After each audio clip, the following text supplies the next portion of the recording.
यह एक पति पत्नी के बीच एक शिक्षाप्रद कहानी है।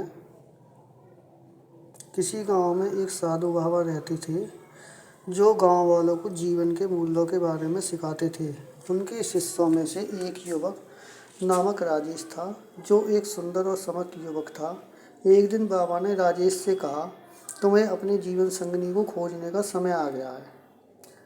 राजेश ने इस सलाह का पालन किया और एक सुंदर लड़की सीमा से मिला।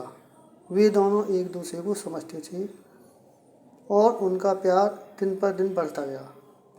शादी के बाद राजेश और सीमा ने अपने जीवन को साझा करने का निर्णय लिया। शुरुआत में उनका जीवन सुखद था, लेकिन समय के साथ उनमें विभिन्न मतभेद आने लगे। रोज़मर्रा की छोटी मोटी बातों में भी उनमें तकरार होने लगी। एक दिन बाबा के पास गए राजेश ने अपनी परेशानियों का सार बताया।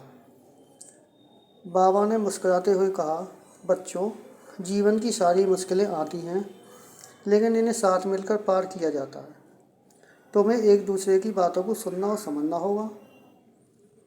राजेश और सीमा ने इस सीख को अपनाया और अपने जीवन में समझदारी लाई। उन्होंने एक दूसरे के साथ सहानुभूति बनाए रखना का निर्णय लिया और समस्याओं का सामना साथ मिलकर किया।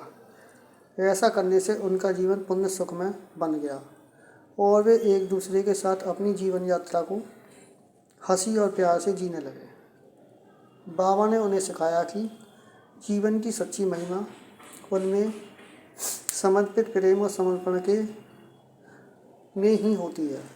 इस कहानी से हमें यह सीखने को मिलता है कि समस्याओं का सामना मिलकर करना और एक दूसरे के साथ समझदारी बनाए रखना हमारे जीवन को सुखमय बना सकता है।